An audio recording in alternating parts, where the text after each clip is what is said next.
Hello. How is everybody doing, friends? We're back online. I think so, at least. Let's see how it's going. There's a few people online. Let's see how the comments are working today. Another Dive in Live show. I'm mega excited. And I'm a little bit nervous because it's always scary to go online. And I hope you liked the little intro that I had on the countdown. I'm not sure if a countdown is really chill, actually. It makes me super nervous. Let's see. Where's the comment section? Here we go. I hear the comment. Yes. Great. Max Lightweight's here. Yes. Yeah, Ari. I've got my wine. Got everything set up. Like it's becoming a weekly thing. Hey, Dan. Welcome. Nice. Nice that you show up. Great. I see a lot of people tuning in. This is great. Yeah, it's nice to upgrade the formula. Caramel. Hey, Yoko. Yoko, welcome. This is great. Like so many people. Hola, hola. Great. So yeah, today it's going to be all about swing. And after the swing tutorial, we've got Josh Butler tuning in. And we have a lot of stuff to talk about. I even have brought some vinyls. Because I know that Josh has a weak heart, as we say in Dutch, for UK Hard House, which is funny because I also started playing with the UK Hard House, so that's super cool. And Ari is almost every day on the wine. Oh no. Gorkam is here. Nice. My roommate's here. Hello, friends. Hey. One, maybe you can turn off the popping noise when you get a new message. Yeah, good one. Second, I think you would try to make the microphone a little bit closer. All right, cool. Great. Thank you. It's like my technical guy, but also my roommate and also my longtime friend. Mr. Wine Man, the Water Man. Enjoy. So, yeah, the popping noise. That's maybe I can do that next time because I don't know where to do it. If somebody knows how to do this in Ecamm, let me know. But yeah, so UK Hard House is one of the favorites of Josh, which is nice because I also started playing UK Hard House. Any other UK Hard House lovers here that used to when you were younger? Because I bought most of your records, I think around 2000. 2001. Frantic. I even went to Camden Palace once, but you'll hear it. So let me put the microphone a bit louder. Let me know in the chat if something is too loud or too soft, and then I can work on it. Thank you for tuning in. So yeah, as I said, we're going to talk about the stream here, of the swing here in Ableton, because there's a lot of options to swing. So I'll take you through it with a beat that I made and with some audio clips that I used. And you can even swing audio clips. And personally, I like to swing manually, which sounds weird, I know, but you know, I like to create the groove myself when I'm programming the beats. But I also, yeah, kind of fell in love with the groove pool. So yeah, let's dive right in. I just need to post this one because Lisa Lashes, for sure. I've got some tidy tracks here as well. It's awesome, like trip down memory lane, man. 9mm and my 9mm speaker. I got all these cool ones. Hey, Yvonne, welcome. Great you're tuning in. SIE students as well. That's great. Yes, let's just dive into the music because I think you all want to hear how this groove pool works. So this is Ableton, obviously, and I took the liberty to take one of these packs here. I think it was Skitter and Step. And in Skitter and Step, I'm not sure if it's like a free pack or whatnot. Hey, Wadowski, welcome. Long time. Yeah, it's like I used the Picodilly kit. I think I just took it because of the cool name, but it also sounded nice. So I created this beat here. So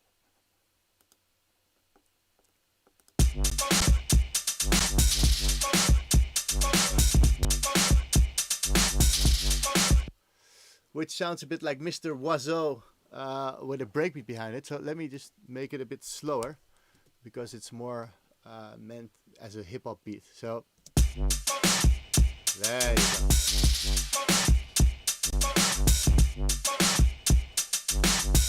Hope the sound is good. So we have here the beat. I made a faster version as well. And the cool thing is now with Groove Pool we can actually swing these sounds within the clip, and this is awesome because you can actually have the whole groove like crazy. So Mr. Oiseau. So let's dive into the groove pool. Down here you see this this icon of a pool, and if you click it you get a groove pool. And yeah, it's not like a real pool, you know, there's no waves, only here. But you can actually right click somewhere in the groove pool. It says browse groove library. It gives you all these options. There's like a lot of cool stuff. I find myself using the MPC ones a lot because yeah, MPC is cool. And there's also the SP1200. I never had one, and also not an MPC, but the swings are cool. You can also just use swing. And let's just start with the MPC. When we take the 16 one, so it will like swing the 16th notes, and you'll probably see here like 5/3, 5/4 until 70 usually, and that's the amount of swing here. It goes even to 75, which is like a lot of swing. So you can actually preview them by clicking on them. You know, you get like this swing in there. So if I take, for instance, this 65 one, I can just drag it in here. And it's in my groove pool. It's swimming, which is great. And now, if I want to assign it here to this clip, I can drag it directly here, or when I drag it in here, I can select the groove here on the left side, and I click the one that I have. Timing is 100%, otherwise it won't work. So let's see what happens to the beat. Oh, I'm in the wrong clip. Let me select the swing here. And so if you notice that width, it's like really swingy and funky. And if you have it on none, it's like this dull straight up beat. But when you swing it, And then with the timing, you can select. You can actually just play around with how swing it is. You know.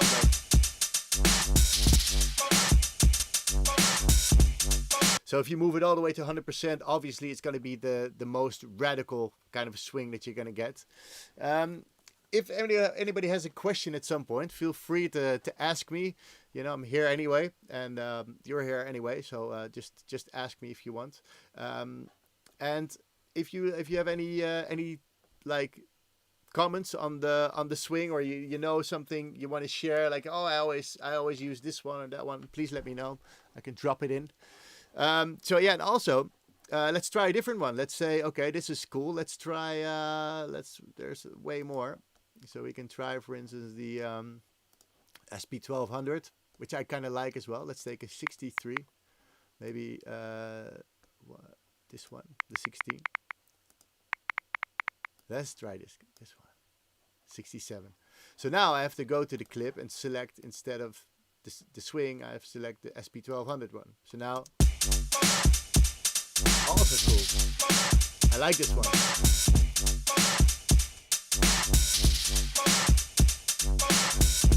That's cool.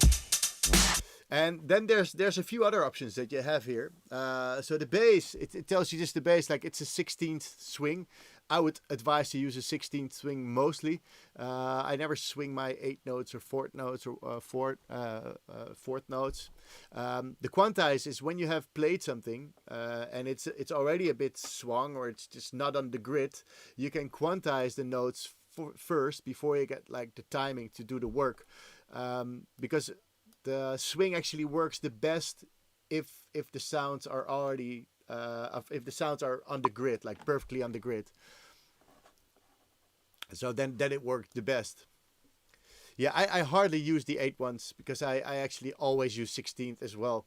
So maybe there's somebody that uses the 8 ones or the 4th ones. I don't know. I actually haven't met anybody in my life that uses the 8 string. Must be some like purpose for it. Yeah, I don't know. I also use the 16th because actually maybe nice to mention is that when you swing, so this is a 1/4 note. The second, so it's on 1/16th here. You can, if I remove these kicks here, you see here it says 1/16th, right? So the grid is on 1/16. So if I right click 1/16th, that means that I have like 1E and 2E, and you know that's the rhythm. So this is like the 1/4. This is the 1/16th. This is a 1/8, and this is a 1/16. So what actually happens with a 16th swing is that it will swing these 16th notes, these and these, these and these. So if I now say commit, it will actually commit the notes into the clip. So then the groove will disappear, but the notes will start to swing. So if you click it, you see that they moved. Yeah, if I undo it, you see that they move. I zoom in, you see redo, you see they move the notes further to the 8 notes and the 4th note. So the 16th note gets like squashed in between the 4th and the 8th note, which is cool. So then you understand maybe more how to create swing yourself, which I'm going to show later on. I can turn off the chat notifications in the settings menu of the Restream chat. That's great. I will do that. Thank you, Rumi. Do you ever quantize the MIDI notes with Command U in the piano roll? If yes, what are your quantize settings usually? We can have a chat, a check, Yoko. Let me check here. Command Shift U. The last one that I used was this one. So I like to, this one was 85, which is a lot for me. I usually say like, okay, 70 or 72, whatever, somewhere in the 70, but sometimes also 80. Depends on how bad I've been playing, because sometimes, you know, you think like it's great, and then you listen back and it's actually horrible to listen to. So then I usually trigger Command Shift U is the settings, and Command U is actually the execution. So usually I do Command Shift U. I say, all right, do the starts, and then I set the percentage and go from there. Does anybody actually uses end? I hardly use it unless yeah. So no, I can never. I think I've never used it actually, to be honest. Unless nothing, I never use it. So let me go to Restream chat. Let me turn off the notification because my roommate gave me the tip. Let's see, where is it? Restream chat. Doesn't give me any settings. Oh yeah, help settings. They never put like settings in the help menu, don't they? So here, notifications. There you go. They're off. Why would they be? Reply commands? No. All right. I'll check this out later because I'm not sure where it is. Analytics bot. No. Anyway, no, it's not there. Maybe down here. No, I don't know why they make this sound. Next time, gadgets. So, yeah, swing is great actually. Why does it? Can I move this now? So the swing is great to use, and also the swing, yeah, with different setups. So let's browse a few more, because if you go up here, there's also, yeah, I've never actually used these percussion ones like agogo or bongos or congas. Never used them, but maybe I should. You know, if you have a cool, yeah, whatever. It could be an audio loop or something that you've programmed. You think like, hey, try some of these swings. It can really work. So that's cool. Let's see. We have yeah, hip hop, which is cool. I tried the roots down, and as you can see, you know, it has more options, and here it's a bit more random and roots down. So if I put this on the beat,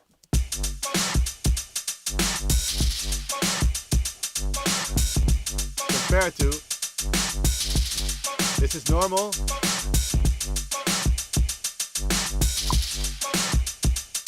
Hip hop is great. Yeah. I love hip hop. Yeah, Johannes. Johannes is here. Yes.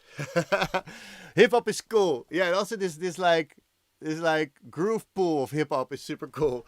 And yeah, what you have the timing, which is great. It's on 42%. It quantizes the notes, which is not really necessary because I made it on purpose. I made the beat very strict on the grid, so it would actually swing it, because you see that all the notes are on the grid. Also my 16th notes, they're all on the grid, you know. So I try to make sure that everything is so boring tight that actually applying swing to it will notice the effect. Because I heard many people, and maybe you guys have this as well, like my roommate has it, and Jaron, who was here in the first show, they also had the same, like that the swing wasn't really noticeable when using it. Sometimes it's really hard to hear, you know, and therefore I think a lot of people actually try to make the swings themselves, because then you actually see visually what you're doing, and you can actually better maybe tune into what you should be hearing, if that sounds if that sounds logical to you. So yeah, basically here the timing is on 42%, which means that it's actually timing 42% of the like how the swing should be. And then there's random, so then it will actually create random settings of the timing, so it will be more swung at some point and less swung at some point in the groove, gives you more random stuff. And velocity actually applies that the velocity I have down here will actually be more accustomed to what you see here in the groove. So roots down has a lot of velocity. If I open up the velocity more, it will follow the velocity there. And if I now commit, it will also change my velocity. You see that the velocity has also changed. So this is now the hip hop beat, you know, website. Okay, when you make a hip hop around 70 or 75 BPM, you can also make it sound like hard trance. Well, if you try your best, you probably can, you know. If you do your best, you can create anything. Maybe some industrial hardcore, terror hip hop, you know. Anything is possible in this life. So, all right, that's it for this. But there's way more. Let me delete my swings, or let's leave this one standing. Why not? And I'll put the groove on. It's also a good vocal for Nuchuk. You know, if you pitch it down, I'll put the groove on. Could be cool. All right, so here I have this this guy. Waka waka waka waka waka waka, and it's kind of straight, you know. Taka taka taka taka. You know, it's very strict. It's very strictly raised, this guitar. So together with the beat, if the beat is straight, let's make the beat straight, and then this is straight. This is just an audio loop I found in my samples here. Just googled for guitar wah, and I got this. And the cool thing is that if you select both of the clips, so I click on this one, hold shift and click on this one, I can actually select the groove here and it will apply to both of them. So if I play it and then select the swing, 1, 2,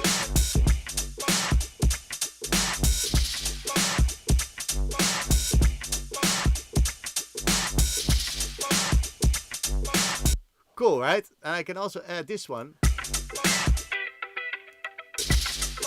And if I add the swing to this one as well, they will all go.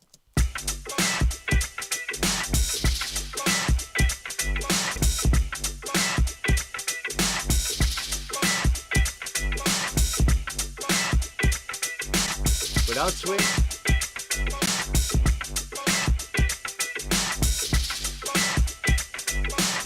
With swing. Maybe add this guy. Let's see.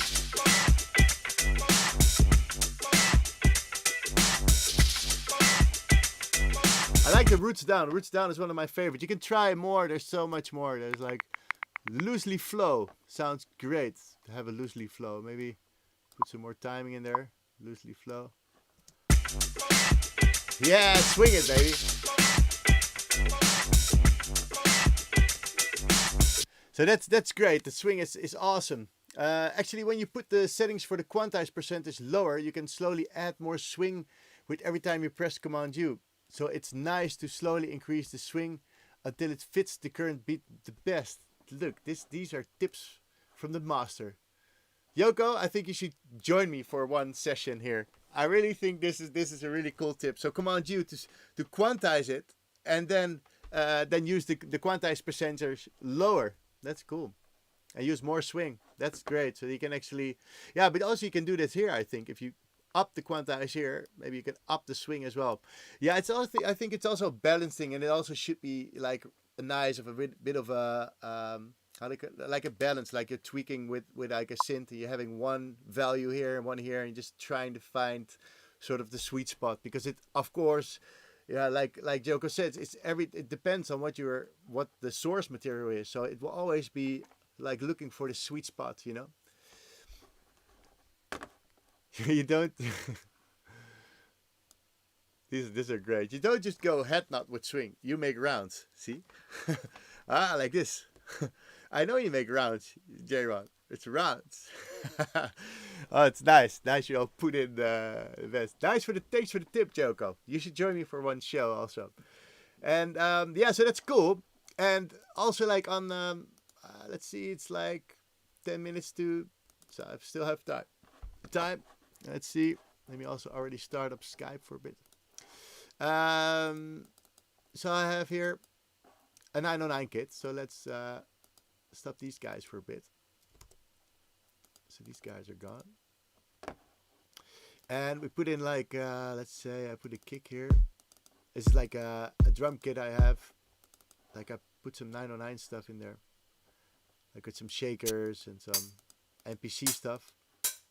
All samples. There's also a sample pack coming up on Lessons in Live. I'm working on the sample pack because I've been playing live for 10 years, and I found all these tracks that I rendered in stems. So I was like, maybe I should create a sample pack. So there will be a sample pack coming. And what is cool to show is maybe not my restream. Yeah, it's also cool. You can see how many people are watching at the moment. But what is cool to show you is here a kitty cat. This is Lazy. So this is my new, and there's my banner as well, which is cool, but not necessary here. Anyway, you should see it with my overlay mate. But here's like my new website, and there will be more sample packs and stuff. And if you're on there, you get a new nice pop-up that you can follow the newsletter. So leave your email here, and when there's a sample pack, you'll hear it the first. And also about the new courses, of course. The new courses are starting. Also, my new streams will be here on events.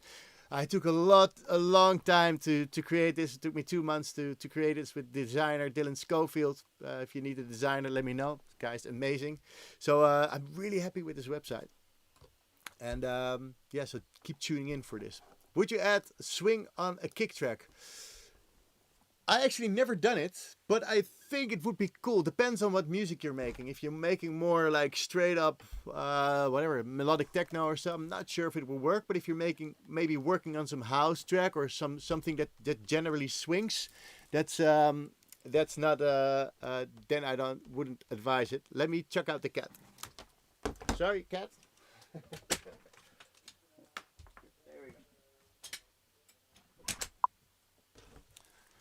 Yeah, I gotta love cats, but you know, they're not swinging during a tutorial because they walk all over. Sometimes they make great music though. So adding swing on a kick track. Anybody in here that adds swing on a kick track? I'm not sure. I would actually I would try it actually, but I did try to swing my kick for a bit once, but then the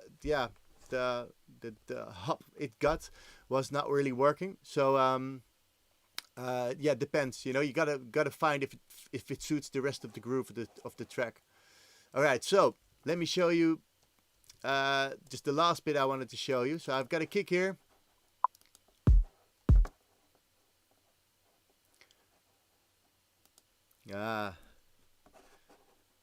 Never done it. Keep the kick constant. So yeah, it really depends on which sound you're in. You know what you're doing and what you're going for and what the groove of the rest of the track is. Hey Martijn, welcome. Great you're tuning in.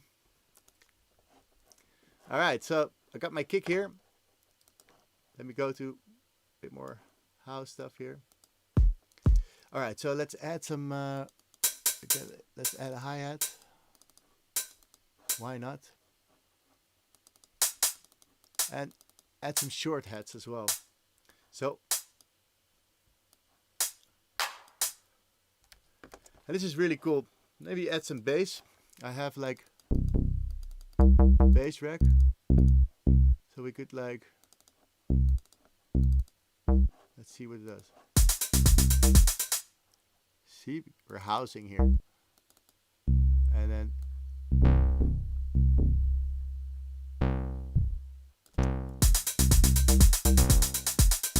Cool. Okay, these closed hi-hats are a bit crazy. These need to be a bit softer, like to drive down. So if I put the swing on here, let's try the swing, guys. Swing, and I like the swing 65. That's the one I use a lot. And if you add it to this groove, swing 65, and here,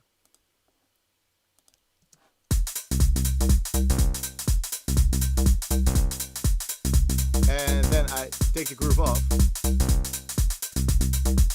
So you can either go from 2, you know, it's nice. It's really, oh, here it is. So you can find the sweet spot and to see what it actually does with your notes, because normally maybe you're, I don't know for everybody how long you're making music, but for me it was really like just making these notes a bit like this, make them more swung, makes them more like feeling like a swung sound. So if I press commit here, you see the notes just moving to the right, basically, or the beginning is moving to the right. Oh, not on the 8th note, only on 16th notes. So that's basically what's happening here. And also with, if I commit this one, you see that these 16th notes are being, yeah. Arwen also has the 65. Yeah, the 65th intensity. I was playing around with my Electro Machine drum yesterday, and it's already on 55. It's already like going crazy. I won't go over 55 on the Electron. I'm not sure if that's for all the Electron devices, but mine is crazy. So yeah, that's cool. Yeah, anybody has a question? Let me text Josh, and I'm gonna call him in a bit.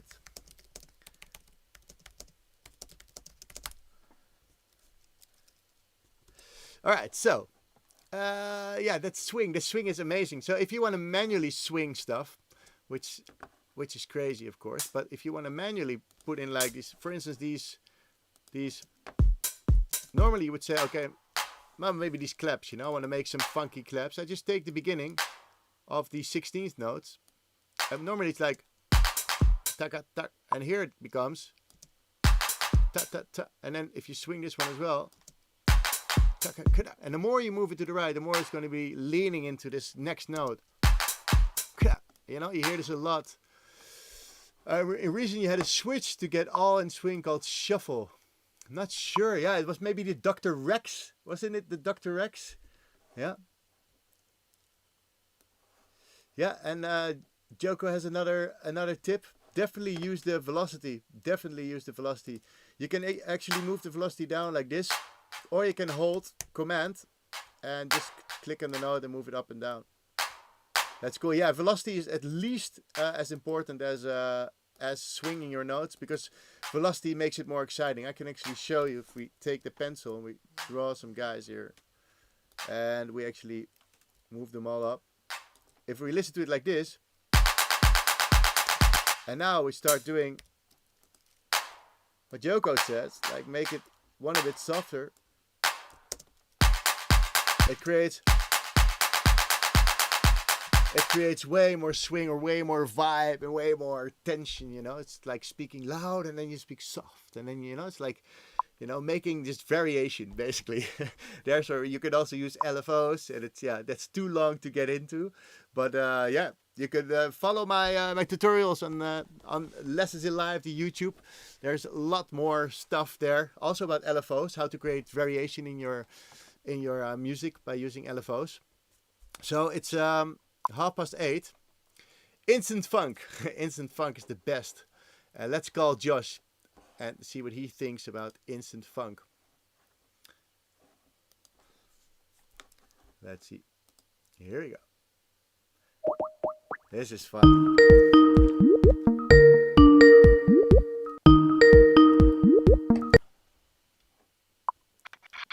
Yeah. Hello, sir. Hello. Hey, one second. Yeah. Yo, can you see me? Yes, I can see you. Let me see if the people can also see you. Let me tune you in. There you go. You even have a banner. Nice. Good. How's it going? Yeah, good. Yeah, just been swinging my way through the first half hour. And yeah, glad you're here, man. So the groove pools. Yeah. You've been explaining a bit about those. Yeah. You don't use them, right? We had a little chat this No, afternoon. Yeah. generally I don't use them, and I do it a painstaking way of just individual pieces and just move them around the grid. Yeah. But you know, you've mentioned the groove pools. I do want to look into them a bit more, because it would save me a lot of time.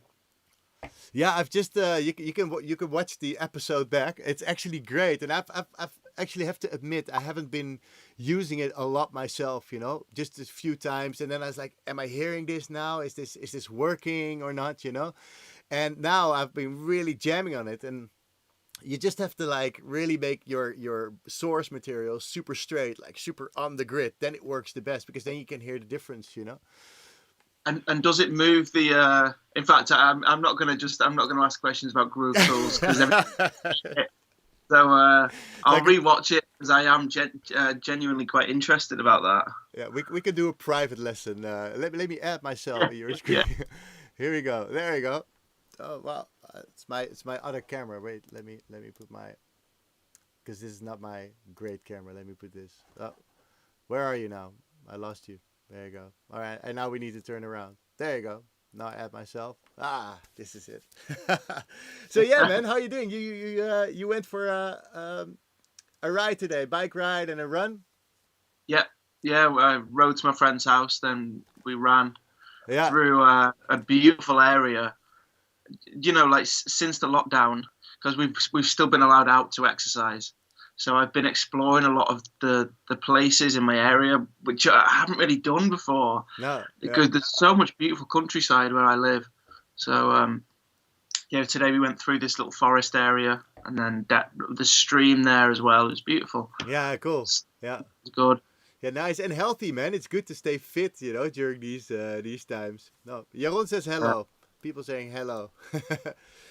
Yeah, it's good to stay fit, man, and I think that's really important also for making music. Are you generally have a fit lifestyle? Next to the touring, do you keep fit? Do you think that's an important thing? Over the last few years, yeah. I mean, when I was a kid, I was really active. I was doing all sorts of exercises and like sports clubs and stuff. Yeah.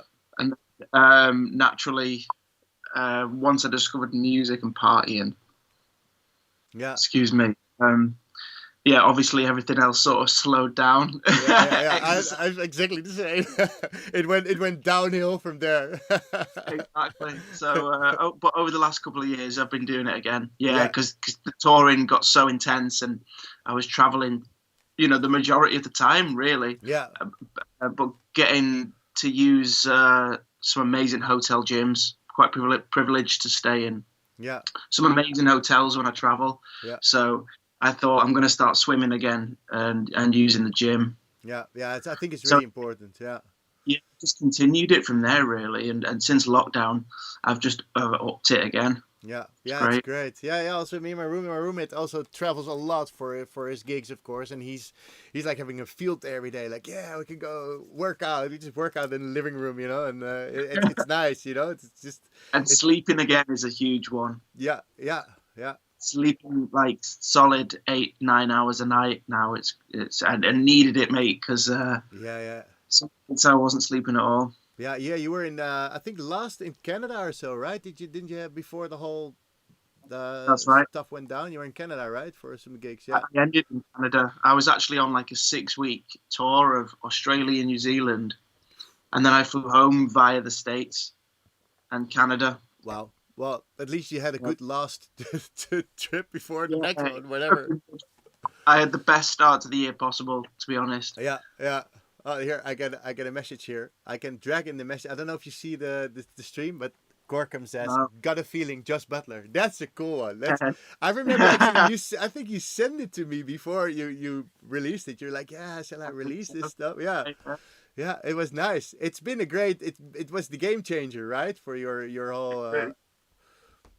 I was actually thinking about that today, about the whole experience of it, and yeah, it's something that'll always stay with me. That. Yeah. I think it's cool. I can sing it along. Like I think a lot of people can sing that track along because it's just like such a summer kind of vibe. And I know because we were already like I did a remix for your Make It Hot track, the one you did with Murt together. It's just, from Darius's label, and that's how we actually met. And I remember that we just kept contacting about nerding about music and when you made this track it's like, oh, this is gonna be huge, when it went I was like, there you go, it's nice. but then you just made like the whole thing. You ended up having your own label, Origins, which is obviously doing really well as well, with like Marshall Jefferson on there, Huxley on there. Is it Kerry Chandler on there as well? I'm not sure. It's lots of the old guys. Yeah, you've been at it, mate. Robert Owens. Oh yeah, Robert Owens as well. Oh yeah, his voice is legend. Yeah. But obviously as well as newer people like Ben Sterling. Yeah. We had a couple of tracks from Ben, and Jamie Jones really hammered. Like I think he played 8 of Ben's tracks in a set once. Oh wow! He's like he bought his whole catalog. This is Jamie Jones. I don't know if I said his full name, but yeah, mate. So like a variety of talent on there now. Yeah, great to hear, man. It's good to see that it's flourishing and it's going well, and that you've made it like this, that you just make music with friends, basically. You just have the same passion. And there's questions coming in here. There's like Yoko asking, our friend from Cologne, what's the last new thing? What's the last new make music now? Sorry? he makes some amazing music, man. I think he always makes amazing music. He came to me as well in Groningen, and we talked about house a lot, and it was just a matter of time before he started banging the dance floor full with bangers. It's crazy. I totally agree. He's got a question. What is the last new thing you got your head around in Ableton? Any new plugins you've came across recently? Oh God, that's a good question. I've actually got a project up at the moment. So, do you know what it is? I've been trying to explore Serum. Ah, yes. Which is not really like, it's not something I've normally used, to be honest, but I'm quite intrigued by those sorts of techie sounds at the moment. Yeah, it's crazy. I'm actually I dove into Serum because I was making this, like the video you made, which we're gonna talk about in a bit, about the Faderpro video you made. I was getting into Serum, but the first 2 weeks I could only make EDM sounds with it. I just, Yeah. It's just crazy. I mean, mine are very basic at the moment. But how are you now? But Yeah, it looks very complex. Mm. You could get really in depth with it, and some of the more like drum and bass sounds that I've heard it produce, they're insane. It's completely different to what I'd normally go for, but I think that's the beauty of this lockdown, isn't it? Yeah. You've got time to experiment with weird and wonderful stuff. Yeah, I've been becoming a finger drum pro on melodics. I'm really practicing every day. Like I really want to get this like I always wanted to do like the snare riff, So I'm trying every day to do all these things. It's called melodics. I've sent it to you, right? So you know about it. Also, Niels is online. Stassi's here too. Great you're tuning in. If you want to step over from Fruity Loops to Ableton, you know where to find me. Great to see you there too. Who's that? Sorry. That's Stassi, Chris Stassi. Oh, really? He uses Fruity Loops? You didn't know? I didn't know. Fair play. Yeah, fair play. I used to use it back in the day. Yeah, I learned on Fruity Loops, actually. Oh, wow, you did? Yeah. A very early version of it, yeah. Yeah. I've seen it as well when I was younger, but I thought it was very basic then. I was like, that's not for me. But I think nowadays it doesn't really matter. If Fruity Loops has an amazing reverb. You see this box and you can make it bigger. It's kind of cool interface. It just depends on it's come a long way since I used it anyway. I didn't Martin Garrix use Fruity Loops. Yeah, I think or so Beachy, or someone was one of the huge EDM guys. And look, if I know it's a different scene, but that's top of the music industry, really. And if those guys are using it, it's good enough for anybody. It's just I always compare. I make the analogy with a jacket. If you have a jacket, where the pockets are, the zipper. You gotta, it's the same jacket, but it's just different spots or whatever. It's just the same thing. If you know how to. If you wear it for a while, it will feel like your jacket. That's how it goes. It wears in. Yeah, it gets more comfortable. Oh, we've got a quote here from a friend, Ari. He said, "It's the artist, not the DAW, that makes the music." That's great. That's a good one.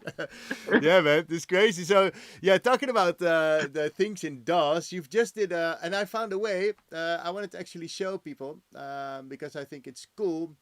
That you've made a video for Faderpro, right? And if I checked it well, it says Josh Butler uncut. it's like backed by Dope Demand, and it's because you recorded it yourself at home, or how did that go? That's right. It's basically a series of tutorials that Faderpro are doing from quarantine. So there's been a few other producers where we just set a few cameras up in our studios. And I think I was recording for 3 or 4 hours, and I started from the beginning of a track to the end. And again, the track's not going to change the world, but it's about the process. It's about trying to teach the workflow. And was it during quarantine or before? Actually, sorry, I missed it. Yeah, so I did one before, and then I did the one before was a bit bigger, where they brought 2 camera guys up to like my actual studio, not just the spare room. Yeah. And we set big lights up and everything. Yeah. But this time was very basic. Yeah. Yeah, let's go check it out. I'll go to a different scene here, and people should see. They see my lovely website here, but I have to go to Josh Butler Uncut. I'm in the wrong screen. Let's there. Just Faderpro, and I have to sign in. So I'll sign in because I really want to show the trailer, because it's difficult times. Also for artists that are, everybody that was touring is now not touring anymore because of this whole situation. And the way artists make money now is just by doing these streams and making trailers. So I think it's nice that that people can actually see here. So there's a lot of producers on here. Guys, check this out. Harry Romero, his one is very, very good as well. Harry Chuchu Romero, is that the Subliminal guy? Harry Chuchu. Oh man, that's classic. Let me delete my overlay because for some reason my overlay is in the way. And a friend of mine, or one of my students, Sonny, you've been to his place in Rotterdam, or I believe, and he says Dwayne J. Pinnock. Yes. That must be some kind of refresh. I've played with those guys in Toffler. God, I think it was the end of last year, maybe. It was last summer. Mm-hmm. And it was an amazing gig, man. I mean, Toffler's one of my favorite clubs in the world. Yeah, I've played there as well. It's the long one, right? Yeah. Yeah. It was packed, man. And when that place is busy, the atmosphere, it gets dead. It's one of those perfect sweaty rooms in it. Yeah, great. So he told me about it. He had a sticker, and he wants a new sticker, he said. Apparently, he had stickers. Okay. I think, was it the Sideway Acid sticker or not? Oh, yeah. You had stickers for that one as well, right? They're old. Yeah. Anyway, let's go to your trailer, because I really like the way it's been made also. Let's see. I hope people can hear it as well. Here we go. I sampled Ozark in it as well. That was so. You said? I was watching Ozark at the time, and I just wanted to show that you can make a track from anything. And really. What did you sample? And so I just 20 minutes of Ozark. 20 seconds of Ozark, the TV series on Netflix. Cool. So it's an Ozark remix. Let's check it out. Listen.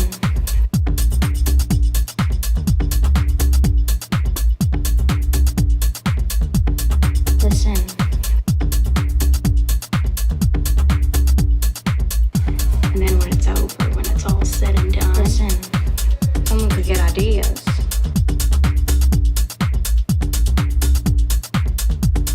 Listen.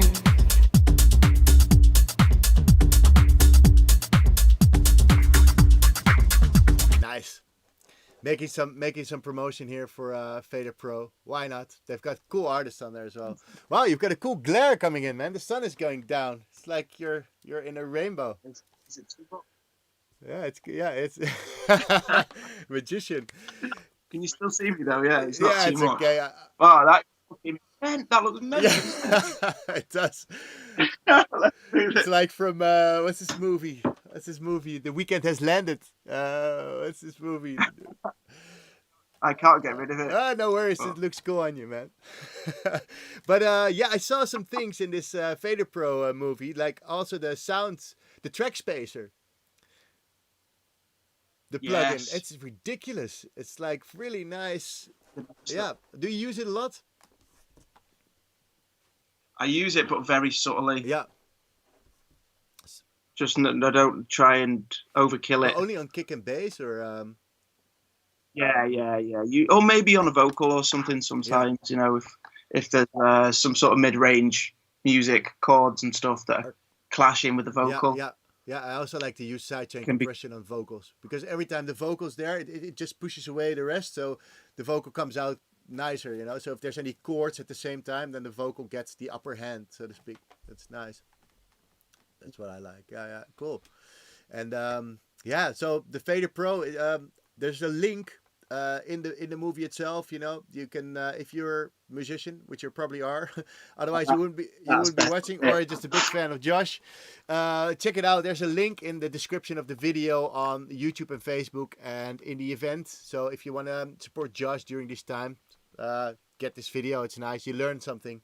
You help this guy come through. I don't know, how long do you think this will stay, this whole? I've had some gigs rescheduled for like September and October. Yeah. So now, I mean, who's to say that that's going to stay that way? It might get moved again, but let's see. Well, I think I don't want to like bring you to bad vibe, but I think it's gonna take a while longer, you know, unless they come up with some. I wouldn't. I'm kind of prepared for it to last longer. I think parties and festivals are going to be one of the last things to come back, really. Yeah, it's too bad, you know. Maybe locally in some smaller raves, you know, as we talked about earlier. You know, I think it's that might be coming back. Yeah. So, even if you can get 50 people together in a courtyard of a bar, for me, you know, that's better than nothing. Yeah, exactly.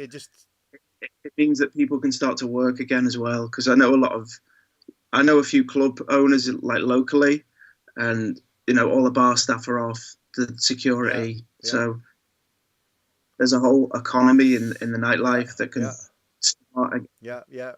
From the disco, the you know, the dancing girls to the decoration girls and the bouncers, and everybody's having a difficult time. You know, yeah, that's true. There's questions pouring in. If you have a question for Josh, just drop them in there. So what does Josh use? I saw the Electribe. It's a great machine. Say again. Gorkum asks, what does Josh use? I saw the Electribe, he says. Yes. So there's an Electribe. I set up the TR8S again yesterday. It's just been gathering dust for a while. But set that up again, just so I can get some quick beats laid down. And then I'll probably just refine them after, you know, layer samples and stuff. Yeah, because I know you also have a Culture Vulture. So the Electribe itself has this little valve in it, right? It's like this. Yeah. So do you actually get that one also through the Culture Vulture, or how do you still do that? I'll probably through something else. I'll probably put it through the UBK Fatso, or. I love the Fatso in the UAD ones, but I don't have the real one. I was thinking a DBX 160. Ah, yes. I was talking to Johannes the other week. Last week, Johannes, my friend, Malbetrieb, it was his previous name. And we were talking about this. We have this band called Four Guys, One Cave. And I remember at some point he started bringing this DBX 160. And it's a classic like kick and bass compressor, which adds a lot of punch and warmth and roundness to your low end. But do you then also only use it for kick and bass, or do you also process the whole drum group through it? Everything, yeah, cool. Yeah, I think the change. I mean, usually everything, yeah. I mean, sometimes I will record individual sounds. It depends. It all depends. Yeah, whatever you choose at that moment, yeah. Somebody said, here's a quote coming again. Somebody said, it's the amount of choices that defines the art. So, you know, the amount of choices and the depth of the choices defines like how deep the art will be, or how original actually you will sound. You know, you can also buy a loop master sample pack and just drag in some loops. You go like, hey, it's my track, arrange it. You know, it's. Yeah, there's different. I think I've probably got a few different workflows, and depends. It all depends on mood, like you said, and type of track that you want to use, type of track you want to make. Sometimes I work more in the box. Sometimes I work with the hardware. Yeah, it's nice. Yeah, the box is also very appealing, man. Lately, I've been really, because I've been here and I've been my stuff, my synths, and they're upstairs. So I was last night in bed with my Electron, just making a groove. I couldn't sleep, so I was like, oh, you know, why not make a little swing? Just try swing on this thing. Maybe and I was like, oh, I haven't touched it for too long, and I'm like, it's actually kind of nice because the interface of hardware is just different than having a push or a mouse, you know, so it just gives you different results. But it's the convenience of in the box, isn't it? It's be a bit of a headache with hardware sometimes. Can take 3 or 4 times as long as it needs to, exactly. But it does. But it's nice. It sounds great immediately. Okay, so here we go. I have more questions coming in here. Joko asks, did you ever consider using Bandcamp to sell your music? I actually uploaded something to Bandcamp a few weeks ago. I did this thing. I don't know if anybody remembers this. I did a side project called Kahu I wanted to ask you many about years this. ago. Yeah. What happened to this? Yeah. So it was a vinyl only thing, and I put them all on Bandcamp because they're just sitting on my hard drive otherwise. Yeah. So I thought, what better time to share the music? Yeah, I spoke with Johannes about it as well, and he actually sold a lot of music through his Bandcamp. You know, it's a really good way of reaching people, and also I even, because I spoke to him about it, I also uploaded some stuff. You know, and I should make more effort in making a good artwork and stuff, and uploading actually more. I've got like so much music that I made in the past 10 years, which I've never really done anything with. But I think it's a good way of putting, some more, how do you call it? More exclusive kind of music out there, you know? Like, hey. Is it, am I right in thinking that you can get around certain sample laws as well? Mm. Well, maybe if you put it under an alias. That's sure. I don't know. Yeah, I don't know. Maybe you can, I'm not sure how it's being checked. Sneaky loopholes to be had Yeah, somewhere. so you can make money off this cool edit that you did of this famous track. But if they find you, if you get rich and they find you, they'll come to get the money for sure. That's what they always do, don't they? All right, so nice. Culture Vulture, Ari says. I want one. Sound Toys does a good Culture Vulture emulator. Oh, the Decapitator. I love the Decapitator. The Decapitator's great. And that's exactly what I go to when I'm feeling lazy. Yeah. Can't be bothered to wire everything in. I'll just stick the Decapitator on it, and it usually does the trick. Yeah, you don't have to go all the way out, turn on the other ones, and have it route back in. You know, I actually heard Paul Nolan says once, everything with a punish button has to be good or something. That's super cool. Yeah, man. So that's great. Great. We're having actually some good conversation going on here with the people. I wanted to ask you, or I wanted to do this thing. Maybe you like this. I've frantic, yes. I knew you'd love this. So I've been to a couple of frantic nights. Yeah. I went to a couple of events. Where was this? They used to have them all around. So, and they'd always do the second room at a Tidy Weekender as well. Oh, cool. So they would host the second room. Yeah. I went to one in Camden Palace, but I think it was a Nucleus. It was a Nucleus night. Or was it Frontex as well? I'm not sure if it was. I was 18 years old, man. I went to London like with a friend, like totally mad. It's like 3 floors. I was the same age, man. Yeah. It's just crazy. As soon as I was 18, I was out. Yeah. I've done that for a few years. I have like these organ donors, and like this is Nucleus. Saw them in Liverpool once. Tidy Tracks, Observing Earth, Die Witness. This one I played like crazy. BK. Let the rhythm move you. Let the rhythm move you. Yeah, that one. Yeah. BK is still making tunes, you know. He's part of a duo called Tough London. In fact, it's 2 hard house guys, Sam Townsend, who's the Tidy DJs, and BK, and now Tough London. Oh, great. Yeah, so they have some cool music. Yeah, that's great. That these guys, I should invite them to the show one day. I just don't know. Yeah. Injected with the boys. I was a big BK and Nick Sentience fan. I think Nick Sentience was maybe my favorite. Go ahead. He was an Australian guy, right? Ahead, London. He was what? Was he an Australian guy? I think, yeah, could be. I thought everybody was from London because I was 18. I went to London. Yeah, Go Ahead, London. Yeah, and had all these things and Rock the House. This blue one. Final Groover and the Red Hat. I wouldn't know. Would you know who these people are? I don't know that. No, but I take a lot of inspiration still from this sort of music. Yeah, don't you think the grooves are the same? You know, the groove. They are. There's so much energy in the drums. Yeah, the swing also, like, but it's just like 138. What was it? It's like it was super fast. Like I think 135, 138, something like this. Yeah. All right. Let's see. Maybe this has been asked already, but I'm curious to know how both of you guys are doing creatively during Corona. Are you creating more or differently? Neville Rickard. Thanks for your question, Neville. Um, Do you- you, How about you? I'm having a field time. I'm creating streams. I made a new website. I'm finger drumming. I'm I don't know. I'm making tutorials. I'm also making I've made some music, so I got a release with my roommate coming up. I'm actually doing great, but I do find Nice.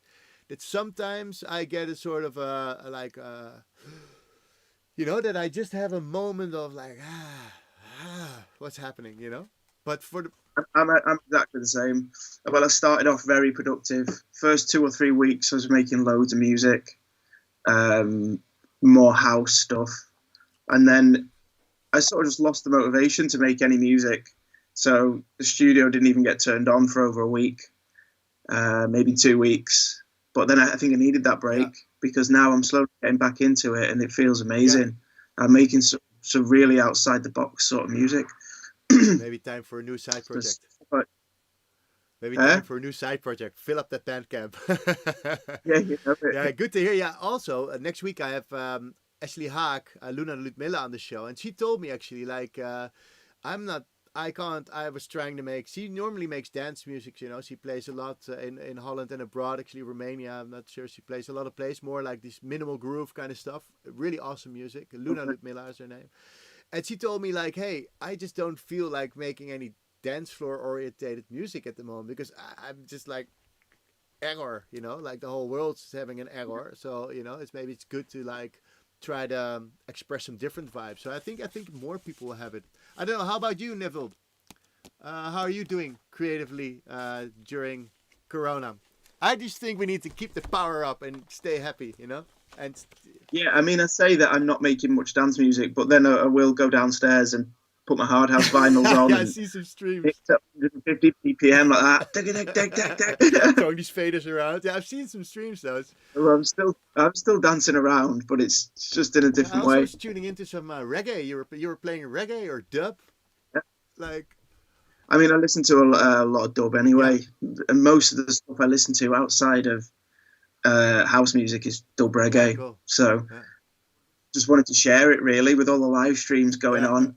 I would be doing that anyway on a Sunday, just mixing Well, reggae. if Corona takes any longer, you probably have the dreads at some point. You know, see fucking dread. Get in there. Getting there. I actually had a haircut this week because I was like, you know, it's open, but we went to the hairdresser. You're like, oh no, you know, you get your mouthpiece, your mondkapje. I don't know how you call it, your mask and stuff. It's weird, man. You actually went to the hairdressers, Yeah, yeah. we're opening up here in Holland, so it's weird, Okay, man. cool. Isn't this just the weirdest situation you've ever been in life? It's just strange, man. I'm kind of enjoying growing this. I'm going to keep it going for a bit, Yeah, I go think. for the dreads, man. Play some dub reggae. Oh, here's another question coming in. Okay. What inspired you for composing Call You Back? One of my favorite songs. And can you shed some light on the creative process? I love Call You Back. I love Call You Back. Yeah, okay. I can tell you that it very, very, very nearly didn't get finished because me and Andy Bontan, we were just trying. We made so many records that never got heard. We just wanted something a little bit different, and I don't know, we weren't satisfied for a very long Yeah. time. And then we did about 7 different versions of this Call You Back track, which we knew had something in there. We knew we could. Well, we hoped we could get it out. Yeah. Yeah, and then after like the 7th version, we did it, and we were like, right, this is the one. And then Andy played it in Sankey's one night. I had the night off, so I went and watched him. And honestly, he played it as his first record, and the place went insane. Yeah. So we just looked at each other like, Yeah, yes, I nailed it. Yeah. It's great. It's like a really great vibe in the track. I love the stabs and stuff. You know, it's good. You always have like good stabs in your track. I really like the. Also, I think it's more the reverb on the stabs or the way you place them in the mix, like with this reverb. It's really nice. I really like the way they come out. You know, any stab tricks? Yes, man. And it's just good samples or. I'm thinking that, as you say, it's not really a conscious process, to be honest. I'm just adding reverb that sounds good to me. And what's your favorite reverb plugin? I've been using the Valhalla a lot. Yeah. I think the one I'll call you back was probably the Lexicon. Ah, yeah. because I was using that for a while. But again, I change it. I'm always changing stuff just to keep it exciting. Yeah, that's cool. Lydia's here. Lydia watches every week. That's great. She's been here since the beginning. You know that I started this whole thing, which now is the Dive in live stream. It was because this whole thing started, and I was at home. I was like, yeah, maybe I should also. All these DJs are streaming DJ stuff. It's like, yeah, okay, which I'm also doing now every Sunday with my roommate. But going through our vinyls, just we have to sort them anyway. Why not stream everything? So I was like, oh, so if I'm gonna make music, why not stream making music? Deadmau5 did it for years already before. I was gonna say, yeah, he did it years ago. He was way ahead of his time. It's ridiculous, So I thought. I mean, you mentioned it. Yeah. So I said to a friend, he said, "Oh, why do you want to stream?" I said, "Okay, I'll stream on Saturday, 12 hours long."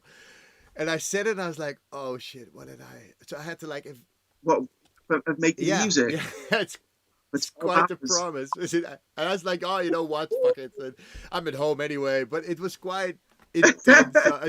We don't get we'll stop. Yeah, so I was like, "Oh," but I made 3 cool setups. I made 3 cool tracks, and people were tuning in. And Lydia was here as well, so she nearly missed it today. Oh, I'm glad you're here now, Lydia. So it's cool that she's here. And Lexi. So have you already done this 12-hour stream? Yeah, I did it, and then the time after. I did it, yeah. Well, I did actually skip. I did get some dinner in between and stuff, but I went from 12 in the afternoon till around 12 in the evening. Yeah, it was cool. She said Saturday stream was so cool, made me very happy. Yeah, she said you're my radio. She said that's really cool. So from there on, I started streaming again, and I thought it's kind of hard to make music while there's people watching you. It's weird. It's kind of awkward. Yeah, I get it. You have to be creative, so it's weird. But then I thought, why don't I structure it a bit more to do one topic, so I can have people with some information, just invite people, artists, and maybe other people in the future, the guys from DMB I work with, and so I'm really glad you're on the show, man. It's great. I'm really happy you're just as enthusiastic about this as me. It's great that you wanted to join. So here we go. We have more questions coming up. You're famous. Do you start with a self-made template like the Valhalla Reefers being on the Sense already? That's what Joko asks. I updated the template yesterday, funnily enough. Oh, yeah? Yeah, because I had to move studios, so the setup changed slightly. But I mean, how long have we been locked down now? Like 6 to 8 weeks, and I still haven't changed the preset. So everything was, I'm a little bit lazy with things like that. Do you always use the one that you can save in the preferences, the save current set as default? Yeah, that's it. So it's got all of the inputs for my, bits of hardware set up already. And MIDI channels to the right things. Yeah, I had the same in my studio when I lived in Groningen. I had a big Soundcraft mixer with all my hardware going in there, so I had all the inputs already set up with MIDI and audio. But I always struggled I wanted to have another template for when I work inside the box, so that because then I have to delete it, and you can open a new live set with Shift, then it will just open the audio 1, MIDI 2. It will just open with 2 channels. But there's a way. So you said there's a way to have There's 2. There's a way to have multiple ones. Let me. Do you have the stream open? No. How do I get it? Yeah. Well, I can also just tell you how to do it. You can actually in your user library. Do you use your user library? If you create a folder called templates in your user library, you can actually. Let me share my screen with you on Skype. Maybe that works. We got a live experiment here. Share screen. So, but you will see I'm not sure if this is gonna work. Maybe I can choose share application window. Let me move this camera a little bit. Oh yeah, here I can share you. You should now see my Ableton. Do you see my Ableton? Yeah. Yes. Great. So, all right. Yeah. Just we're doing some live. So also for the people out there, let me switch to Ableton on Ecamm as well, so people see Ableton. So if you want to have more templates, you have to go to your user library here, and you create a folder called templates. If you save something in this template, if I now click, for instance, my house beats, I say don't save. It will load. It will load this house beats template, but as you will see, it will be called Untitled. Give it some time. There it is. Yeah, here it comes. So now this is like, so this is one template. This could be your my Josh Butler's hardware template, you know, or this could be your like side project template. Oh, there's So my computer's user life doesn't actually have the template no, you have folder. to create it yourself. So Ableton, yeah, I don't know why they don't. The guy Maurits told me he's like the product specialist from Holland. He told me like, yeah, you can create a folder called templates. I was like, what? Because I have a template, right? And then I open the computer and then I'm like, oh, now then I save that template again. But then there's already stuff in it. And then I work from this template and then, I save it by accident. And I'm like, oh, yeah, I have to save it also in my new template. So having only one is a bit annoying. I don't know why. I think my Ableton just crashed on me. That's really, really handy to know, man. though. Appreciate you can that. make more. That's it. That's what Diving Live is for. I'm going to force quit Ableton. So you just save the project in there, and then it becomes a template. Then it will always like open up as being untitled. So you can actually have more of those there, and then they will always open up as untitled. That's Sweet. why they call me Ableton certified trainer. I need to know this stuff. Yeah. Oh, also here, no excuses. Oh, how nice. Antonio, you're here. Studio Brothers. You know Antonio. Remember Abo, the Dutch MC. Yeah, he's here as well. Yeah, we went for dinner when you had this gig in Utrecht. I can't remember what the party was, but we went for dinner and then we have to shut. I had hair until here. I think it would have been Narcalasia, I think, from Jorn. Oh, and yeah, those guys. Yeah, I don't know if you know. Jorn, with the hard last name. Jorn, yeah. Yes, exactly. There was the brothers. Yeah, brother. Yeah. All right, here. I got another one. Your percussion and drums are always a 10-10. Whereabouts on the internet are you coming across these samples? Joe from Manchester. Thank you for your question, Joe. Yeah, I mean, most of them are from. Sorry, most of them are? The samples are from drum machines, mainly. Yeah. Not necessarily on the internet, but there's plenty of good sample packs around. Yeah. You can. I don't really think it's like I work with. Hey, Fadel, that's cool that you're here. Nice that you're tuning in. They're glad I'm doing this. Great, but I don't think it's not the source. Basically, I've used samples and samples only, and I've used hardware and hardware only. It's just a different way of working, really. And I'm a big believer of changing the approach as much as you can to learn as much as you can. What do you think about this? Yeah, no, there's definitely truth in that. It's a weird one. I think a lot of my drums are just combinations of some samples and some drum machines. Yeah. But like you said, it's not necessarily the source. It's whatever fits in the track. Yeah. Well, if you're looking for good samples, I can really advise the Gold Baby samples. If you can find these online, the Gold Baby 808, 909, MPC, and 606, I believe I've used these a lot. I don't know if you have this pack, but it's and he also has a new pack for Ableton, which is on the Ableton side, sampled loads of drum machines, and you don't get sampled drum machines. It's also fine, and it's just a different interface than having the drum machine itself. But in the end, if I close my eyes, I can't say, oh, Josh made this track definitely with the drum machine. You know, you have to. I've got so many 909 hi-hat samples. You know, I don't know if there's anything special. It's about processing, and it's the way I'm mixing it is probably the way it's popping a little bit more. Yeah, but do you think, like I discussed with Johannes last week, he has like loads of hardware, and I read a lot about people creating sort of change, like the effects change that they use. Like, so you have the Fatso, you have the Culture Vulture, you probably have some more. The chain determines a lot of the character of your sound also. Of course. Yeah. Yeah, so there's a patch bay above most of my hardware, and you can just rearrange the order of. And it's the same with VSTs. You can rearrange the order of the chain, and that, like you said, that can really Yeah. really drastically affect sound.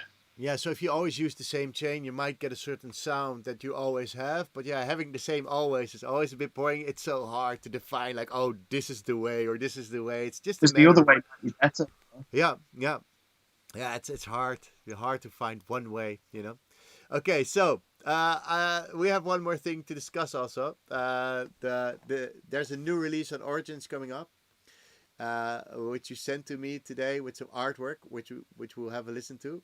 But before we have a listen, I have to say I think it's really cool that you're making music with Steve Mac.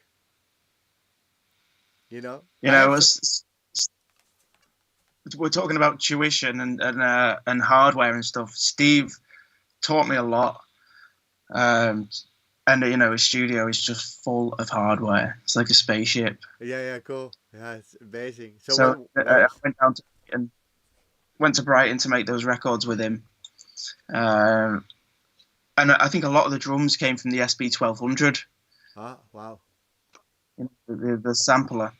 Yeah, I actually today talking about groove. There's the SP 1200 grooves in Ableton where they like emulated these grooves, or they took these grooves, the swing. They just took the swing, and I said I never had one. I did have a Akai S1100 and an S1100 EX, or like the extension. So I had like 2 megabytes more sample space. It's like really, when I was 17 or something, it's crazy. Yeah. So yeah, the SP 1200 sort of similar era, I believe. Yeah.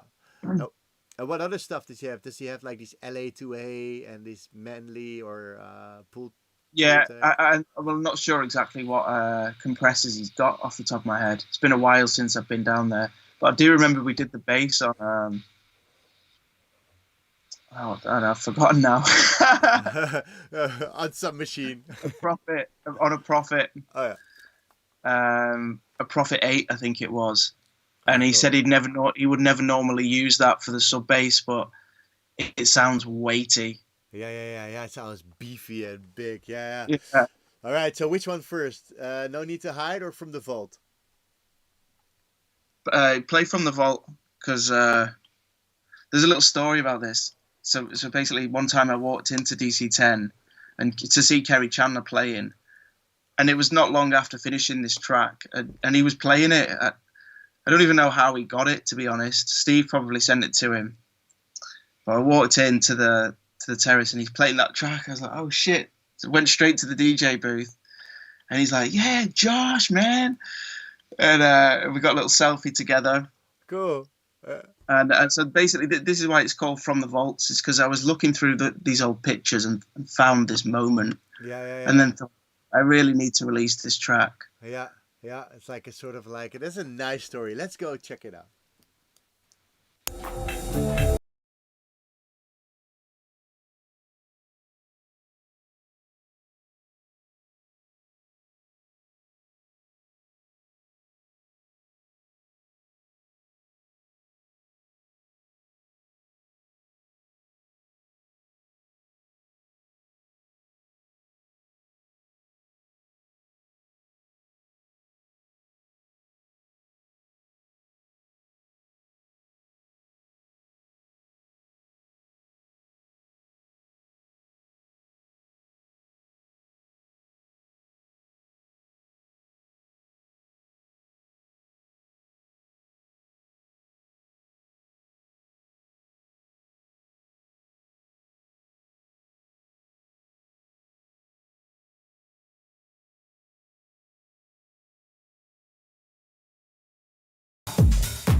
Great stuff. I really, really like, again, the stabs and also these hi-hats sound properly distorted. Must be some distortion unit in Steve Mac's studio. That's Yeah.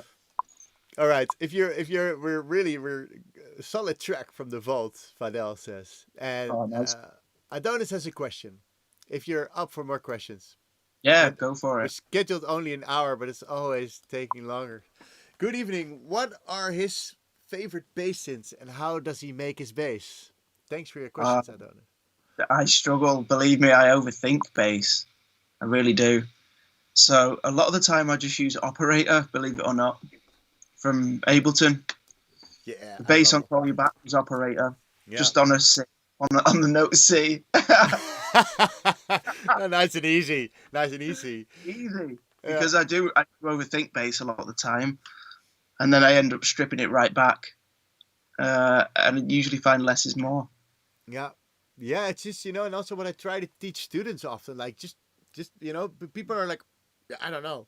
Yeah, I don't know. But if you don't, that doesn't matter. You don't know. Just put some notes in and just work from there and try to, what happens if I move one to the right? And you'll get to know the grid and, and you'll just see whatever happens. And I think that's also for later when you're like making music for a long time, just by having something, just creating something and just seeing, if I move this here, and then suddenly you have something. Do you actually work with sequencers as well? Like, these sequencers in Ableton, these step sequencers or so? Like the Ableton Live. No, sorry, not the Live. What is it? Max for Live. Max for Live. Yeah.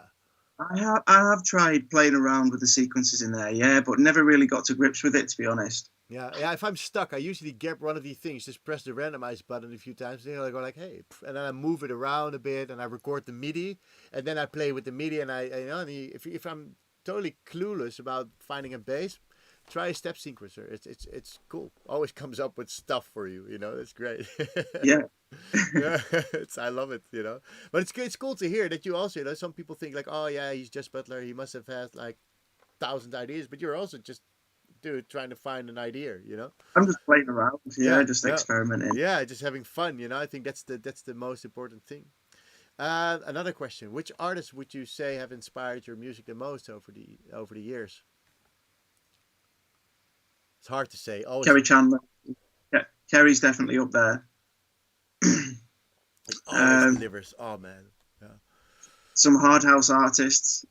Trying to think who. BK is a perfect example from that side. That side of the music. Yeah. Maybe who else? Darius. LTJ Bookham. Oh yeah, classic. A drum and bass DJ. I'm trying to think of different styles that sort of influence what I do. Yeah. So Kerry on the house side, let's say BK on hard house. Yeah. Booker on bass. Yeah. And all of these things sort of come together and. Yeah, I was a Ronnie King Size Tubby. fan. I was Ronnie. Yeah, Ronnie Size. Yeah. Cool. Cool. What's the last name you said? King Tubby. King Tubby. I don't know this guy. He's a reggae engineer, really. That's the dread side of it. I think you'd know some of his music. It's maybe if I hear it, then I might recognize some, because I do like reggae and dub as well. Yeah, I'm a big dub. Yeah, he was very influential to DJs actually. Yeah. And to electronic music. Yeah. Introducing, because he was around in the 60s and 70s, this guy, and he was introducing dub delays and tape feedback, reverbs, and all this stuff on, and essentially like remixing reggae records to be an instrumental track. Yeah, on a mixer. So he right? kind of a mixer with like using buses and sending stuff to buses and buses, to making these. Yeah, exactly. Yeah. That's a huge influence for me. That sort of. Oh, I've never. That side. Like I know the story, but I don't know that it was Mr. Tubby, or what's his name, Tubby. Yeah. Cool. All right, so we get fire for a lot of stuff. Cool. I had discovered Josh works on Mile End Records. It's one of your early releases, right? Mile End, wasn't it? Did you? I think before I did the remix for you, you've released with Butler and Murt on Mile End Records, or not? Or is it after? Oh, my records. Yeah, no way. Yeah. I did a few things with that. Here, Fadel says, I've discovered Just Work on Mile End Records, which has released plenty of tracks on, and I think that's how we met too, Camiel. Ever since then, been following both of you for years. Much respect to both of you. Thank you, Fadel. That's so great. Amazing. Yeah, I think, Fadel, you play the hang drum now. I saw some videos of you playing hang drum. Oh, cool. Yeah, but there's so many people you meet along the way. Yeah, people. So there's so many years. I now went more into the teacher side, but I'm still producing, but not like I not have the same ambition as I had years ago. Like, I need to perform all the time, and I went more into this teaching mode. But now teaching, it makes me make more music as well. So it works on both sides basically, you know. And it's really really cool to see that people that you've met way back still end up in your life in a sort of way, you know. There's always these Yeah, and make the hang drum as well. It's one of the best instruments ever made, I think. What a hypnotic sounding thing. Yeah, and it's always in one key, right? It's always like one key that it's being played in. It's really cool. Yeah, it's to be different keys. Yeah. So you really rocked it with the chat. Liquid drum and bass. Job Guy, thanks for sharing, guys. Nice. Thanks for the answer. Dub Legend, Camilo says. Camilo's also still. He says Jabby you. Okay, and then Joko has another question. Joko's on fire tonight. Was there? Joko. Yeah, it's a great guy. It's really, I love his work, and just this guy is just like he's just like, here, it's another track, boom, just bangs them out like easy. If you ever checked his Bandcamp, it's ridiculous. You know, I haven't actually. You should, man. But he'll send me a folder every now and then with some bangers in it. Oh yeah, there you go. Like here. Some space age house. I love it. Yeah, it's really cool. Yeah, I really love this stuff. So here's a question: was there a particular track that made you choose Camiel to be the one to watch in your interview some time ago? Oh yeah, you've mentioned me in one interview there back then, right? Like right. Like I think it London blog or something. I mean, why did I choose him? Because I mean, he's an amazing producer, and the fact that he's now Ableton certified and teaching people just goes to show that. Yeah, thank you so much. Yeah, it is. You know, it's like it's a long journey, and it's, you know, if you love what you do, you just get to a certain place. You know, I think and I think that the mentioning of other people is really nice. That if you mention like, hey, this guy's busy. Darius also did the same. You know, he also mentioned you a lot, and you know, it's just people that are constantly on it will get to a certain. That's right. Yeah. You know, and we've known each other for so many years. We've sent music to each other. I've played so much of your music. Yeah, Next Level. So, I remember Next Level. I think it might be Next Level, the track, actually. Because I remember that you said me like, oh man, this groove on Next Level is... God, yeah. That never leaves the box. So that's why I wanted to mention you, you know. Yeah, thank you for the mention, you know. It's great. Actually, I did an interview because somebody called me from London for an interview.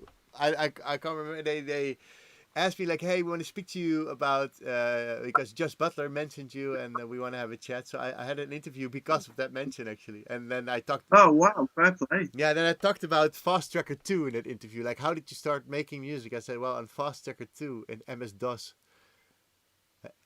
You know Fast Tracker 2? The thing that looks like the Matrix. Yes, that's a way to put it. Yeah, it's like somebody called it like, oh, it's a bookkeeping like software, you know. For people that don't know it, we can actually, let's go there. Let's hear. I can go to the website. Fascinating. There was a lot of 90s jungle records made on that as well. Oh yeah, man. Yeah, way back in the day, it was like all sample based stuff. Fast Tracker 2. Triggering samples. Here I've got. Yeah, man. Yeah, I've got. There's some great videos on. Yeah, it's ridiculous how Fast Tracker. Yeah, here it is. It looks like a like a bookkeeping software or something. It's really funny. Yeah. It really does. Yeah, it's crazy. Yeah. So what did you start on actually then? What? I think the very first. Well, actually, it was Music 2000 was the very first thing on the PlayStation. Oh yeah. Just one of my dad's friends lent me a few games, you know, GTA and Gran Turismo, and then there was this music game as well. I was like, go on then. I was addicted. So then got Fruity Loops and Reason. Yeah. And then moved on. I've been through them all. I even tried Cakewalk for a while. From Rubber Duck, right? Or something. Yeah. Oh, crazy. Yeah. That's ridiculous. Yeah, Cakewalk, and there's Mad Tracker, Impulse Tracker. You have all these propeller head stuff. The Reason is great. I made my first UK Hardhouse track on propeller head. It's like 1998. I can still send you like it came quite close. It was the first time I actually could make something that I really felt. I was like, oh, this is what I want to play and want to make. It took a while for me to get this in sync. Yeah. I had very similar moments in Reason as well. Yeah. Moments. All right. So, but let's do a few more, and then because we're getting low. I don't know. You have to go anywhere. You have to play somewhere. That's not really. Probably gonna go and get high. Yeah, why not? You know, we're here anyway. My roommate and me said, I said, oh, let's do this on Sunday. He said, no, man, I can't on Sunday. I have to play San Diego. And then I'm like, oh yeah, of course not. Of course you're here, you know. But you're just, are you here on Sunday? You know, it's funny. We now do this stream. Like, have you ever been to in progressive? Not really. I mean, I listen to it sometimes, but it's not something I ever really got into. I was a massive fan of Deep Dish and Nick Warren and the old James Holden and stuff. Like before he started Border Community, I was like a big fan. And it's only recently I've started to really appreciate that stuff now, because when I was younger, I was into more trance and hard house. I had a lot more energy. Yeah.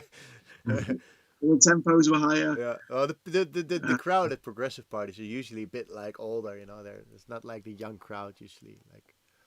Yeah, that's it. I think it's very nostalgic for the trance crowd, but it's a slower pace, so it's a lot more manageable for me these days. I couldn't go to a hard house weekend. No, man. I wouldn't stand it. It's too fast for me. Too many guys as well. All right. So, Fadel launched Sound of Mint, an electro-ethnic live performance duo. You guys should check it out. Would love to make music with you guys. Oh, yeah, Fadel, I saw you on a rooftop with somebody making music. Then Ibanez White, which was Joe from Manchester. You live close to Manchester, right, Josh? Yeah. Yeah. Yeah, last one for me, he says. And ignore if not allowed. Oh, a few of my friends smoke whilst working on music. Have you found this from other opinions hinders or helps with music production? You have the right to remain. Speaking to the right guy. Yeah. It's pretty constantly high in the studio. Yeah, there's a good, you know, you can, you know, I actually had to drink. I actually now every time I have to do the stream, I just drink a bit of wine just to take off the edges. I was very tempted tonight actually to have a wine. Yeah, it just makes me a bit more relaxed, man. It's fucking trippy when you look at the countdown and it's like, okay, we're gonna go online. Oh, everybody's watching, and it's like maybe it's like 50 people, I don't know, at some time watching, but just knowing that everybody can just watch you, it's just weird. So I like to have a. I know you. All right, so would you guys be down to review one of the tracks we just finished on this live? Could be a great exercise. Yeah, well, maybe we've already been at it for 1.5 hours, so maybe we should keep that. You can send it to us, you know, that would be great, and we can provide you some feedback, because I'm not sure how we're downloading now. No, maybe I'm gonna do like a separate episode on this, doing like feedback. But I never really like doing feedback because I never know what people want to hear, you know. After somebody sends me a track, I usually go, okay, where do you want me to listen to? Is like arrangement or mixed down or whatnot. And I find it weird to say, oh, okay, I would have put the hi-hats there, or I would have done this. It's a very personal choice. But having feedback on mix-wise or arrangement-wise, just send it to info@lessonsinlive.com. Would love to give my insight on it. And you know, if I'll ask Josh if you have time enough now, we can check out the track. If you guys met before, then you probably have each other's email. NorQ, oh yes, forgot about that. PS saw also love that visual mode from PS when you inserted. Oh yeah, here NorQ, he's my friend. He was like Jaron. I did the first show with him. He said, "Ah yes, forgot about that. The PlayStation saw. I love that visual the game mode from PlayStation when you inserted a random CD in. Oh, there was a visual mode on the PlayStation probably or so. Yeah, I think there was. I seem to remember this now. Yeah, cool. That's cool. Make a download link of that track, Camiel. Which track? I'm not sure. Wine is making me type gibberish, just to be honest. Okay, sure, no worries. Smoking is the best thing. Hash, I prefer. Hey, Horatio's here. Camiel Daamen, you're a genius. I love these things. Yes, Horatio from Natural Rhythm is here. How cool. No way. I did a bunch of releases on his label. Actually, one got played by Loco Dice in Peru. And I woke up and Ono sent me this. And I was like, wow, I just slept. And on the other side of the world, people are going like, I keep moving. It's like this track. I keep moving. I don't know if you know this one. It's kind of a tech housey kind of track. It's really cool. Peru as well. Mate, people in South America know how to party. Yeah. It's one of the best places in the world for energy and atmosphere. You know. Yeah. South America. It's too bad because now they're in a really, it's really horrible there, you know, with the corona. I'm not sure how long it will take for them to get out of there, and I just hope it's gonna be all right. And it will take a long time before there's gonna be any gigs there, man. It's Yeah, I think it might be. Yeah. So it's just making a lot of music now, man. Maybe you can work on a side project and make a lot of. Because I wanted to ask you, I actually had a question down, like, hey, how do you your side project? How does that work? Do you still do this? This was more ambient focused, right? Yeah, to be honest, I've started a lot during the lockdown. I've got a few different aliases going at the moment. Yeah. Some of them never get released, but just stuff that I probably can't release as Josh Butler. I'm going to put out under different names. Yeah. Put it in your Bandcamp. I think Joko also does that. I believe he's got Coulter, where he makes cool like different kind of beats and more dub kind of stuff, you know, and just chuck it on your Bandcamp. Okay. You know, people should, you know, check Josh Butler's Bandcamp. You know, follow him there. You know. Yeah. And actually, I find I'm a big fan of Havan Teppe. You know Havan Teppe? I don't think so. He's a Turkish guy, and I'm really big fan of his sound. It's super analogy, kind of noisy, dubby, minimal house, groovy. I don't know how to call it stuff. It's really cool, and you can really hear he jams the tracks. And I went to his Bandcamp and found all kinds of stuff that's nowhere to be found. And then I went to others. You know, you got loads of other artists that just don't have that on their Bandcamp. You'll find their gems. You know, the stuff that they think. It's almost like. The vinyl digging side of the internet, isn't it? Yeah. It's like going to a record shop and digging through crates, but online. Yeah. Much more underground than Beatport. Yeah. It's definitely way more underground, and it's also the old digging, you know. And also artists put music there that they don't think maybe the big crowd would appreciate or so, but it's actually maybe even better than what they put out because they have a certain thought about it. I just can recognize for myself, you know. Totally. The track, Joko says, the track that put me in Camiel in the first place was I Like It, and he put it down at some point. Oh, yeah. I was when Joko was at my place, I didn't like the music I made in the past, so I had I Like It, the track I released on Todd Terry's label on In-House. Yeah. And and it was quite because I sampled Aretha Franklin, you know, and the track never became like super huge or what, so they never like sued me for it or so because I never made like big money on it or so. But for me, it was a point in my life that I really didn't appreciate my own music anymore. You know, that I look back, it's like, that was too cheesy, or that. Do you have that with I Got a Feeling? Do you have like do you look back at it like, it was too easy? Because I had this with I Like It, and it's a good point of Joko that he says this, because I now think otherwise. I now actually like everything I made in the past because that's good. Because it's a part of where you are now. Yeah. You know. I think it's just we've got a feeling, but the thing is that the Bontan Pleasurecraft edit, I've got a feeling was the one that got really big, and in my opinion, that was a bit cheesier than the original. Yeah, true. The original was a little bit more electronic. Yeah. Like electronica almost. Yeah, it's a bit more housey, your style actually, because the other one was more the like. You know, this the deep housey kind of vibe, which was around then. Yeah. Exactly, but you know, I don't think you should be ashamed of anything that we've made in the past. I think when Joko was at my place, I just moved to Groningen, and just before I moved to Groningen in the north of Holland, I just didn't know anymore what I wanted to do with my sound. I didn't want it to be too cheesy. I wanted it to be underground. I just found out about dub techno, and I just, you know, about getting high. I got high loads of times in the studio, and not just on weed, you know. So I think at some point I just overdid that and got confused in my own mind, which a lot of people have, you know. And I think it's just there for the lifestyle and the way you handle yourself. I think it's part of being an artist as well, actually. Yeah. I think just being a creative person, you're naturally very critical of yourself. Yeah.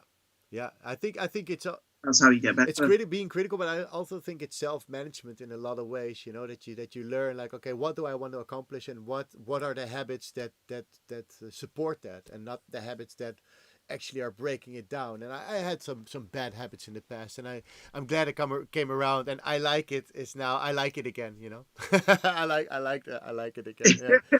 All right, so let me play one more of Origins, and then it's like we've been at it for 1 hour and a bit more. So let's play one more of the Origins, and then I really want to thank you for your time. So no need to hide. Here we go.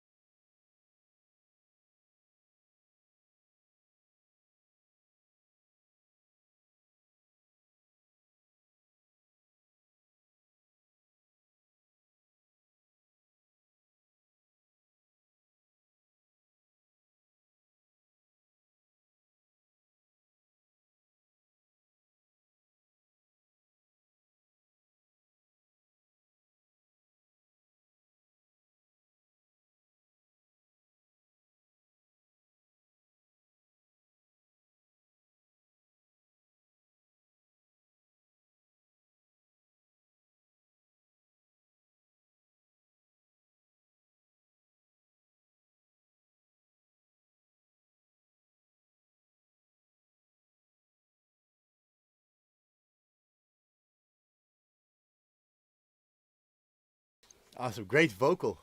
Where do you get your vocals? That one is a girl called Charlotte Herring. I think that's how you pronounce the second name. She usually sings in the drum and bass scene. She performs at live drum and bass gigs actually, as well as singing on record. And that's very pitched down in R1. Yeah. Because I thought it was a guy. I always thought it was you or Steve. Yeah. I think it was originally on. Me and Charlotte originally tried to make some music, and for whatever reason, it never got finished. And that a cappella was just lying around, so I just sampled little bits. Yeah. That's super cool. It sounds great, man. Really, and again, these stabs and these reverbs, really, really well done. When is this out? This is out next Friday. Cool. Nice. This is another Origins. You've been working it because it was a time there was not so much released, and now you're like having is it just me? Like there's like solid. Well, we've actually not stopped releasing music. Right. We just sort of switched the schedule around to suit what I thought people would want to hear at home. Yeah. Some deeper, more thought-provoking records rather than banging club tunes. You know, also something you can just something that people can like. Yeah, cool. Just some chill, some more what you can listen to before you go out, maybe, or you know. And we have a lot of time before we go out now, so that's great. It's a good choice. Well, I think those records are like 8 minutes long, so there's a good chunk. Yeah. Cool, man. So I want to really thank you, you know, for being in the show. You know, it's really nice to that you support Dive in Live like this, and that you can answer questions from people. That's great that you do this, man. And I hope. Pleasure. I hope we can go for dinner soon. That you get a gig, you know, somewhere in Holland again, in Rotterdam, wherever it may be. And yes, hopefully. And then we can meet up again, because it's nice, you know, to actually meet up and enjoy. You don't think AE is going to happen this year? I'm not sure. They say events are cancelled until there's a vaccine. So we have to wait for a vaccine, basically. I think this year nothing's going to happen, to be honest. And it's horrible, but I think it's not going to happen. You know, it must be next year. You know, it must be next year summer or whatnot. I don't know. You know, I don't know. Honestly, yeah, you just got to take it one day at a time. I think that's the best we can do, and just. And you know what? When we're busy again, we'll probably think, "Damn, I wish I was in lockdown." Yeah. I actually now already think because it was already sort of like ending. Like people are like, okay, they're gonna ease down on the regulations. People are actually scared. No, I have to go do stuff. I don't want to do stuff. I'm happy at home. I need to finger drum and plan more diving live. I want to make more music. I want to learn my new drum machine. You know, I see friends just ordering drum machines and new synthesizers and learning them. You know, because normally you order one, but then you have to go to work. You have to get back, and then I have to still figure out this machine or this TR8S, you know, whatever. You know, that people just leave stuff on the side. You know what? Tonight, the mission is to fit individual drum samples onto this to put in the TR8S, because I've had it for nearly 3 years and I've still never done it. Oh wow, yeah, I still have the old one. I was actually mad at Roland because I thought they would make samples available in the TR8. I've got the classic one there, and it's, you know, it's like I wanted to put my own samples in there, just like my Electron, and just have a bit more sample space. Yeah, it was a bit of a shitty move, I think, from Roland to make you buy the new. I think so too. So, but Roland, if you're listening, sponsor me with a TR8S, and I'll do the whole tutorial about. Cool, man. Thank you so much, Josh, for being on the show with me, and it's been a pleasure. And have fun working out the TR8S. I will. Speak to you soon. Cool. See you soon. Bye. Alrighty. So, I hope you all enjoyed that. I did. And I hope you did. Adonis, I don't know what the other alias names is. I don't think he was going to share that anyway. But thank you so much for joining me for this. It's great to have him on the show, to speak to him about making music. Good luck with the Roland. Yeah, exactly. Thank you all for joining again. On Sunday, we have a new thing. It's me and my roommate. This is on the left you see my roommate. On the right you see me. The designer did a great job in making us. And we're just gonna play progressive from 7 o'clock CEST time. And we're just gonna play our vinyls, old school vinyls in our collection. So that's what's gonna happen on this side. I'll be back next week with Luna Ludmilla on the show for the Diving Live. She has a lot of hardware I've been following for a long time. I've played for her in Utrecht. She's a great girl, and she has she makes a lot of cool music, and she's just nice. So she's gonna be in the show, and there's more people following, but we'll see that after she's been here. Let's call it a day. Thank you so much for tuning in. I hope you enjoyed it so much. Spread the word about Lessons in Life, and share the courses. You know, the new websites online. If you have any, maybe I have the courses here actually. Yeah, the Inspiring Advanced course and the Online Focus Beginners course. They're 8 weeks now. If you know somebody that like to start, the course is now 295 euros per person, which is super cheap for an 8 weeks course. So if you know somebody, help them. Ask them to come, and you will help me a lot by keep doing this. You know, I can keep making these things happen. So thank you for tuning in. Have a great night. See you Sunday or see you next week. Thanks, Gorham. Thank you for tuning in. Ari, Lydia, super nice you're here. Fadel, great you were here. Horatio, Joko, thanks for all your questions. Super nice you were all here. Jaron, thank you for tuning in, bro. I hope the swing was nice for you. Yvonne, still here. Thank you. Great you were there. I'm gonna drag all your comments in here. Look, I'm surrounded by friends digitally. It's so hard not to see everybody, and now we can just see each other like this. That's great. Hey. All right, see you soon. Bye.